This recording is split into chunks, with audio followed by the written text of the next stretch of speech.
So hello मेरे प्यारे भाई, जितने भी क्लास 12 के हैं सभी को। आज जो मैं आप लोगों के लिए क्लास लेकर आया हूँ, वो क्लास बेसिकली होने वाला है पोएम के ऊपर। ठीक है, तो पोएम का जो नाम है वो सॉन्ग ऑफ माइसेल्फ, और उसके जो राइटर है उनका नाम है वॉल्ट विटमैन। ठीक है, वॉल्ट विटमैन के बारे में हम जानेंगे, और उनके जितने भी ऑटोबायोग्राफी है, छोटा सा ज्यादा विस्तार में नहीं, छोटा सा जानेंगे।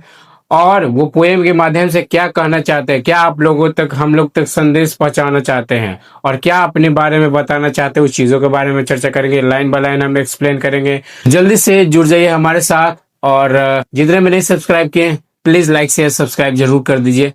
तो आइए शुरू करते हैं पोएम के बारे में। Walt Whitman song of myself का जो राइटर है यानी पोएट है, उनके बारे में जानते हैं। वॉल्ट विटमैन का जन्म जो हुआ था 31 मई 1819 में हुआ था, और इनकी डेथ हुई थी 26 मार्च 1892 में। और ये जो थे अमेरिकन पोएट थे, एसेज थे, जर्नलिस्ट भी थे और ह्यूमनिस्ट भी थे। He was very poor and worked as a carpenter before he has 12 years old। यानी कि वो बहुत ही गरीब थे, और वो कारपेंटर का भी काम किए। ठीक है, कारपेंटर का काम किए जब वो लगभग 12 साल के हो चुके थे, तब तक उन्होंने काम किया है। 12 साल के आसपास में उन्होंने काम किया कारपेंटर का भी। उसके बाद उन्होंने क्या काम किया है, प्रिंटर का भी काम किया है, एक टीचर का भी काम किया, और एक एडिटर का भी काम किया है। He also serve army hospital during civil war. Civil war के समय में इन्होंने सर्व किया, यानी कि वर्ल्ड वॉर में जो सिविल वॉर जो हुआ था उस समय इन्होंने आर्मी हॉस्पिटल में उन्होंने अपना योगदान दिया, यानी मदद किया उन्होंने। और इनका जो फेमस काम है, फेमस इनका वर्क है, उसके बारे में जानते हैं। तो लीव्स ऑफ ग्रास है, इन्होंने लिखा है।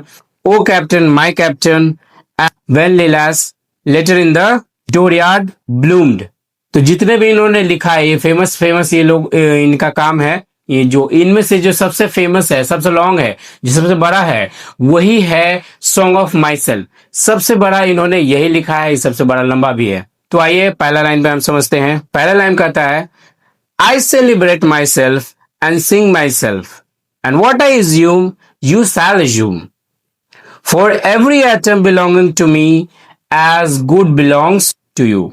इसका मतलब क्या कह रहे हैं कि I celebrate myself and sing myself. इसका मतलब देखिए, कभी इसमें कहना चाहते हैं कि खुद का सम्मान वो करते हैं और अपनी पहचान को स्वीकार करते हैं, और उसकी सराहना करते हुए क्या कहते हैं, वो खुद के अस्तित्व गान करते हैं, और यानी कि जीवन और आत्मा का उत्सव मनाते हैं। यानी जीवन और आत्मा जो होते हैं, हमारे मरने के बाद जो हमारे आत्मा होते हैं, शरीर से जो निकल जाते हैं, उनके बारे में वो पहचानते हैं, मनाते हैं, उनकी खुशी मनाते हैं, है ना। जीवन के बारे में, उनके आत्मा को, दोनों को खुशी मनाते हैं वो। And what I assume you shall assume, कहने का मतलब यही है, वो मानता है कि जो वह अनुभव करता है, महसूस करता है, समझता है, वही सब अन्य लोग भी कर सकते हैं। जो वो चीजें कर रहे हैं, वो बाकी आम लोग भी वो चीजें, सेम चीजें करते हैं, क्योंकि हम सबकी मानवता एक जैसी है। यानी कि हम सबकी मानवता एक जैसी है। मानव की सोच, जो चीजें वो सोचता है, वो चीजें हम सोचते हैं, जो चीजें वो करते हैं, वो चीजें, सारे चीजें हम लोग भी करते हैं। यानी कि हम लोग में सिमिलैरिटीज लगभग देखने को मिलेगा, कॉमन है हम लोगों का। ये चीजें बोले कि जो चीजें वो इन्हों अनुभव करता है, वो चीजें हम भी अनुभव कर पा रहे हैं। For every atom belongings to me as good belongs to you, कहने का मतलब क्या है इसमें, इसका अर्थ यही है कि हम सब एक ही ब्रह्मांड के हिस्से हैं। हम सब जो है एक ही ब्रह्मांड के हिस्से हैं। मेरे शरीर का हर कण, जिसको एटम बोलते हैं ना, एटम मतलब कण, हमारे शरीर का हर कण तुम्हारा भी है। यानी हमारे शरीर का हर कण तुम्हारा भी है, आपका भी है। यानी कि हम सब एक दूसरे की गहराई से जुड़े हुए हैं, और कोई अलग नहीं है। यानी कि प्रकृति दौर से ये कहना चाहते हैं कि आप जब भी आप देखेंगे प्रकृति के जितने भी पेड़ पौधे हैं, जीवित प्राणी, जीवित जो भी हैं, पेड़ पौधे, चाहे जो भी चीजें, सिमिलैरिटीज आपको देखने को मिलता होगा। याद रखेगा, हमारे जो हाथ के लकीर है, आप याद रखिए, पत्तों पे भी लकीर होते हैं, सेम चीज होते हैं, है ना। जिस तरीके से उनका रूट्स, जड़ जो होता है, दिमाग, है ना, जड़ जो उनका होता है, सेम उसी तरीके से हमारे ब्रेन में भी पाए जाते हैं।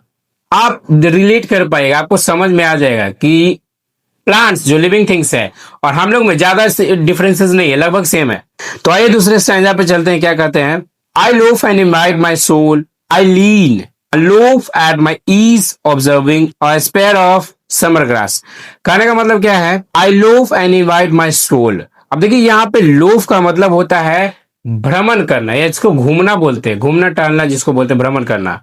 और इनवाइट तो आपको पता है इनविटेशन या निमंत्रण, आमंत्रित करना जिसको बोलते हैं। I loaf and invite my soul. इस कविता में क्या कहना चाहते हैं, इस पंक्ति में कवि कहता है कि वह आराम करता है, अपने भीतर झांकता है और आत्मा से जुड़ता है। अपनी अंदर की ओर वो झांकता है और आत्मा से वो जुड़ता है। वो भाग दौड़ से दूर होकर शांति और आत्मचिंतन को अपनाता है, यानी कि भाग दौड़ वाली जिंदगी से वो अलग हटकर I lean and loaf at my ease observing a spare of summer grass. इसका मतलब क्या कहता है कि लीन मतलब, मैं फिर से बता दूं, लीन का मतलब जो झुकना। तो देखिए इसमें क्या होता है, क्या करना चाह रहे हैं कि वह शांत मन से घास की एक छोटी सी नोक। अब देखिए नोक किसको बोलते हैं, नोक में बता दूं, यहाँ पर जो ईज जो बोल रहा है, ईज मतलब है होता है नोक, है ना, ईज मतलब होता है नोक। वह शांत मन से घास की एक छोटी सी नोक को ध्यान से देखता है जो ग्रीष्म ऋतु में उगी रहती है। ग्रीष्म ऋतु किसको बोलते हैं पता है, जिसमें हरा भरा आपको घास देखने को मिलते हैं, जिसको सावन हम लोग बोलते हैं, जो हाल ही फिलहाल में खत्म हो चुके हैं, उसी को बोलते हैं ना ग्रीष्म ऋतु में। उसी में हरे भरे आपको हरे भरे पत्ते दिखेंगे, हरे भरे घास दिखेंगे और सभी जगह हरियाली छाई रहती है। उसी समय में क्या करे, ग्रीष्म ऋतु में जो होती है घास उगी रहती है। दो तरह के घास होते हैं, एक होते हैं जो बहुत सॉफ्ट होते हैं, एक होते हैं जो सॉफ्ट होते हैं, एक होते हैं बहुत सारे जड़ उसमें लगे होते हैं। तो सॉफ्ट वालों की बात करें, सॉफ्ट वाले के जो नुकीले होते हैं, बहुत की ये होता है, शार्प होता है। यह दिखाता है कि वह प्रकृति की साधारण चीजों से भी गहराई और सुंदरता को महसूस करता है। यानी कि ये क्या दिखाता है, प्रकृति के जो जो भी साधारण चीजें हैं, सभी से वो गहराई से सुंदरता को महसूस करते हैं ना। यानी कि वो साधारण, जितने भी साधारण चीजें, साधारण चीजों में भी वो गहराई से उसे महसूस करते हैं, यानी कि उसकी सुंदरता को महसूस करते हैं, गहराई और सुंदरता को महसूस करता है कवि। My tongue and every atom of my blood form from this soil this air. अब इसका मतलब फॉर्म मतलब मैं बता दूं, फॉर्म मतलब होता है बनना, यानी है ना, उत्पन्न होना जिसको बोलते हैं, बनना जिसको बोलते हैं। इसमें कभी क्या कहते हैं कि उसका पूरा अस्तित्व, उसकी भाषा, उसकी जो भाषा, जिसके उसकी जीव जो उसकी भाषा बोलते हैं, माई टंग मतलब उसकी आवाज, जो भाषा बोलते हैं, उसकी भाषा, उसका खून और उसकी शरीर उसी धरती और हवा से बना है जहां आप जन्मे हैं, जहां वह जन्मे हैं। यानी कि जहां वह जन्मे हैं उसी मिट्टी से और उसी हवा से वो बना है हमारा शरीर। इनका मतलब है प्रकृति से, देखिए कितना बड़ा लाइन कहा जा रहा है यहाँ पे। ये जो प्रकृति से जो जुड़ाव है, जो जो असली जुड़ाव जो होता है, जो सच्चे में जुड़ाव होता है, अपने आप को रिलेट कर पाते हैं, जैसे गांव वाले जो लोग होते हैं वो रिलेट कर पाते होंगे इस चीज को, वो चीजें कभी अभी इस पंक्ति के माध्यम से वो बता रहे हैं कि कितना वो मिट्टी से जुड़े हुए हैं, अपने कितना वो देशभक्ति से जुड़े हुए हैं। यह पंक्तियां दर्शाती है कि वह अपने देश, अपने मिट्टी और अपने वातावरण की गहराई से जुड़ा हुआ है। मैंने अभी अभी जस्ट बताया है कि वो अपने मिट्टी, अपने देश, उसी से अपने वातावरण, अपने देश के वातावरण से सब बहुत ही गहराइयों से जुड़े हुए हैं। वह मानता है, वह क्या मानता है, वह मानता है कि उसका शरीर और उसका आत्मा दोनों ही प्राकृतिक तत्वों से बने हैं। वो ये भी जानते हैं और मानते हैं कि उनका जो शरीर है प्राकृतिक तत्वों से उनका बना है, हमारा उसका शरीर, उनका शरीर, ठीक है, और उनका आत्मा भी, दोनों ही जो है प्राकृतिक तत्वों से बने हैं और इस जुड़ाव का उससे गर्व है। और ये जो जुड़ाव प्रकृति और जो प्रकृति के तत्वों से मिलकर बना है, उन्हें इस बात पे गर्व है, बहुत ही ज्यादा गर्व है ना, उन्हें गर्व है इस चीजों पे। तो आइए अगला लाइन पे चलते हैं। Born hair of parents, born here from parents the same and their parents the same। इसका मतलब देखिए क्या कह रहे हैं, जो जैसे हम जन्म लिए हैं, हम अपने माता पिता से जन्म लिए हैं, उसी प्रकार से कवि है यानी पोएट है, वो भी अपने माता पिता से जन्म लेते। कहने का मतलब है कवि कह रहे खुद के बारे में, क्या कह रहे, जैसे हम जन्मे हैं उसी प्रकार से अगर मेरे माता पिता भी अपने माता पिता से जन्म लिए हुए। तो ये पीढ़ी दर पीढ़ी जो है, हमारा जितने भी एंसेस्टर्स है ना, पूर्वज है, वही से चलता हुआ ये पीढ़ी आ रहा, प्रक्रिया चलते आ रहा और आगे भी इसी तरीके से चलता जाएगा। तो इस पंक्ति के माध्यम से आइए हिंदी में समझते हैं। इस पंक्ति में कवि वॉल्ट व्हिटमैन जो है बताना चाहते हैं कि उनका संबंध उसी भूमि से कई पीढ़ियों से चलता आ रहा है। पूर्वज पूर्वज कई पीढ़ियों से चलता आ रहा है। वो सिर्फ स्वयं ही उस स्थान का निवासी नहीं है। वो कहना चाहते मैं खुद ही अकेला इस स्थान का निवासी नहीं हूं, मेरे पूर्वज भी रहे हैं यहाँ पे, रहे होंगे यहाँ पे, बल्कि उनके माता पिता, दादा दादी और उनके भी पूर्वज उसी जगह के थे। यानी कि उनके पूर्वज और जितने भी उनके पूर्वज रहे सब उसी जगह के ही थे और वो भी उसी जगह के हैं। यह एक गहरी जड़ का पहचान की भावना को दर्शाता है। कवि को अपनी वंश परंपरा, जन्मभूमि और सांस्कृतिक विरासत का गर्व है।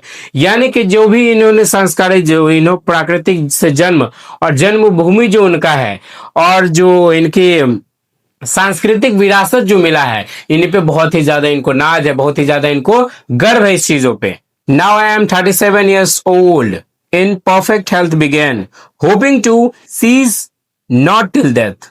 अब देखिए ये होपिंग टू सीज मतलब रोकना, ठीक है। क्या होता है सीज मतलब रोकना, एक तरह से बोला जाए तो इस पंक्ति में क्या कहते हैं कि वॉल्ट विटमन जी कहते हैं अपने जीवन को एक खास मोड़ पर खड़े हैं, ऐसे मोड़ पर खड़े हैं।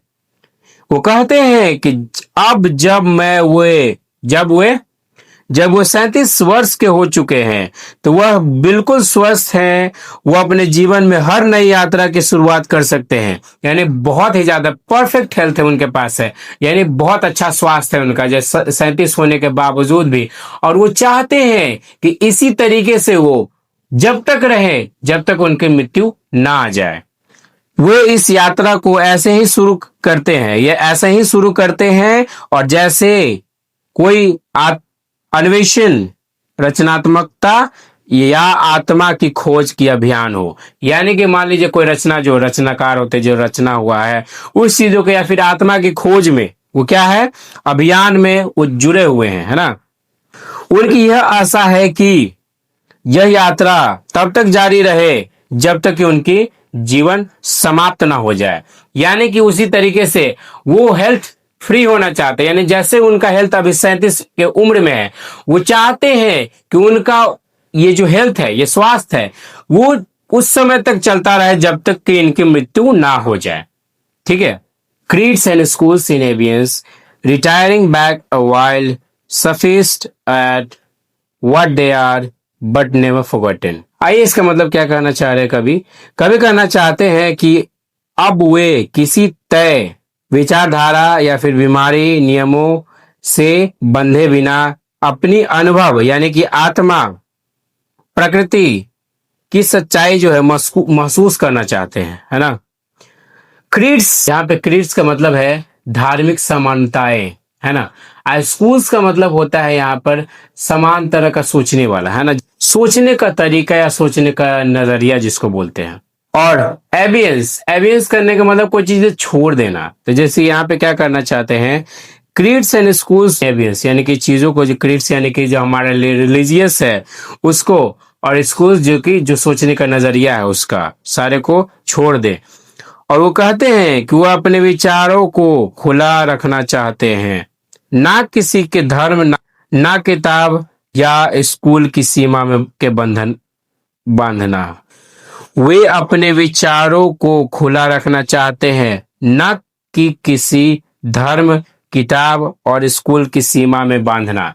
यानी कि कहना चाहते हैं धार्मिक जो चीजें हैं उस चीजों को ना किसी के धर्म के अंदर में बांधना चाहते हैं, नहीं किसी के किताबों के अंदर में बांधना चाहते हैं और ना ही किसी के स्कूल में वो बंधना चाहते हैं, कोई चीजें नहीं बंधना चाहते हैं। कवि इस पंक्ति में क्या करना चाहते हैं कि वो अपना अनुभव बताते हैं कि प्रकृति से जो हमारा अनुभव रहा है कैसा रहा है, उनको महसूस करते हैं, है ना। आत्मा है, आत्मा और प्रकृति की सच्चाई को उन्होंने स्वीकार किया है, महसूस किया है, समझा है उन्होंने। I harbor for good or bad, I permit to speak at every hazard, nature without check with original energy। आप देखिए इसका मतलब क्या है, I harbor for good or bad, मैं इंसान होने के नाते अपने अच्छे बुरे पहलुओं को अपनाना चाहता हूँ, अपनाता हूँ, है ना। जो भी चीजें मैं इंसान होने के नाते, जो भी चीज मेरे अच्छाइयाँ हैं, जो भी हमारे बुराइयां हैं, सारी चीजों को मैं अपनाता हूँ। हर खतरे के बावजूद सच कहने की हिम्मत रखता हूँ। यानी कि जो भी चीजें हैं हमारे अंदर में, हर खतरे में मैं सच्चाई बोलना चाहता हूँ और इस सच्चाई बोलने का मैं हिम्मत रखता हूँ। और प्रकृति को उसकी असली शक्ति और स्वतंत्रता के साथ स्वीकार करता हूँ। यानी कि प्रकृति की जो उसकी जितनी असली शक्ति है, जितनी शक्ति है, और इनकी स्वतंत्रता के साथ यानी आजादी के साथ मैं इस चीजों को स्वीकार करता हूँ। और यह भी कहना चाहते हैं कि इस पंक्ति में क्या कहना चाहते हैं कवि? स्वीकृति, ईमानदारी और स्वतंत्रता और प्राकृतिक जीवन का महत्व को दर्शाता है। यानी ये जो पोयम है, ईमानदारी, स्वीकृति और स्वतंत्रता प्राकृतिक जीवन में कितना महत्व दर्शाती है, इस चीजों को उन्होंने बताया है कि जो भी मैं बुरा हूं, गलत हूं, जैसा भी हो, मैं स्वीकार करता हूं, मैं ये बोलने की हिम्मत रखता हूं। तो इसी प्रकार से हम जितने भी लाइंस रखा है, लाइन बाय लाइन हमने समझाया। आई होप जिसको समझ में आया। चलिए सामने में चलते हैं। तो in song of myself Walt Whitman जो है वो सेलिब्रेट करते हैं इक्वालिटी को। इक्वालिटी यानी कि समानता जो हमारे आपके बीच में है, फ्रीडम आजादी, और ब्यूटी ऑफ लाइफ यानी जीवन की सुंदरता। जीवन कितने धन है हम लोगों के लिए, इंसान लोगों के लिए, जीवित लोगों के लिए। इस चीजों को, ब्यूटी ऑफ लाइफ, इन्होंने इस चीजों को सेलिब्रेट किया है कि कितना सुंदर उनका जीवन रहा है, कितना आजादी भरा रहा है, और कितना समानताएं हम आप लोगों के बीच में है। ये चीजें बताना चाह रहे कभी इस माध्यम से। He says that every human being is connected with nature and with each other। यानी कि जितने भी ह्यूमन बीइंग हैं, जीव लोग हैं, यानी कि हमारे प्राणी, जितने भी प्राणी लोग जो हैं, वो सभी लोग किससे जुड़े? हमारे प्रकृति से, हम आपसे, यानी हम लोग एक दूसरे से जुड़े हुए हैं। उसी तरीके से हम प्रकृति से भी जुड़े हुए हैं और एक दूसरे से जुड़े हुए हैं हम लोग, है ना। प्रकृति से भी जुड़े हुए हैं हम लोग, भी एक दूसरे से जुड़े हुए हैं। The poet believes in self respect and self love. यानी कि पोएट किस चीज पे भरोसा करता है? खुद की रिस्पेक्ट पे, यानी कि खुद की आदर करता है, और वो खुद को प्रेम करता है, खुद को अपने आप से प्रेम करता है वो। He accepts life and death as natural parts of the universe। यानी हम अपने वो जो कवि जो है हमारा, वो अपने जीवन को, जीवन का जीने का जरिया का, और मृत्यु को, जीवन के और मृत्यु को, दोनों को ही नेचुरल पार्ट्स ऑफ यूनिवर्स यानी कि भगवान का, यानी वातावरण का, रचना का ही एक हिस्सा उन्होंने माना है। इस ब्रह्मांड का वो एक हिस्सा माना है कि जैसा होगा हमारा नेचुरल डेथ होना चाहिए, यानी प्राकृतिक रूप से वो मृत्यु होना चाहिए। हमारा अगर मृत्यु हो तो प्राकृतिक रूप से हो। इस पोएम में ये जो पोएम है इंस्पायर करता है हम लोगों को to live and with joy. यानी कि जीना है हमें खुशियों के साथ, हंसते हुए, मुस्कुराते हुए, और खुशी से हमारी जिंदगी जीने के लिए ये पोएम सिखाता है, हमें इंस्पायर करता है। Dignity, harmony with the world around us. यानी हमारे आसपास में जितने भी, यानी कभी हमें इंस्पायर करते हैं, प्रेरित करते हैं कि हमें जीवन जो है खुशी भरा, यानी खुशहाल से जीना चाहिए, हैप्पीनेस के साथ जीना चाहिए, और गरिमा और सद्भाव से जीना चाहिए। जो हमारे आसपास में, वर्ल्ड में, दुनिया में जितने भी चीजें हैं, ये चीजें में हमें गरिमा से और ये चीजें से, है ना, गर्व से हमें ये जीना चाहिए। और हमें खुद में खुश रहना चाहिए, किसी से उतना मतलब नहीं रखना चाहिए। हमें सेल्फ रिस्पेक्ट, पहले सबसे पहला आता है सेल्फ रिस्पेक्ट, है खुद की आदर करो, उसके बाद दूसरों की। खुद से प्यार करो, दूसरे को करने से पहले खुद से प्रेम करें, है ना। ये चीजें ये पोएम यहाँ पे दर्शाना चाह रहे हैं। तो आई होप सभी लोगों ने यहाँ तक देखा होगा, सभी को पसंद है। कैसा लगा ये वीडियो, कैसा लगा ये क्लास, प्लीज कमेंट करके हमें बताइए, ताकि हम उस चीजों को देखें, और जो भी चीज आपको लगता है कि करेक्शन किया जा सकता है, कि ये चीजें मिसिंग है, हम ऐड ऑन कर सकते हैं, तो नेक्स्ट टाइम से हम कोशिश करूंगा कि मैं उस चीजों को इम्प्रूव करके आपको बेटर से बेटर ज्यादा प्रोवाइड करा सकूं। ठीक, पूरा वीडियो देखने के लिए thank you so much for watching. इसी तरीके से बने रहिए हमारे साथ, और नए क्लास को एंजॉय करते रहिए, और देखते रहिए, पढ़ते रहिए, हंसते रहिए, मुस्कुराते रहिए। Thank you so much for watching.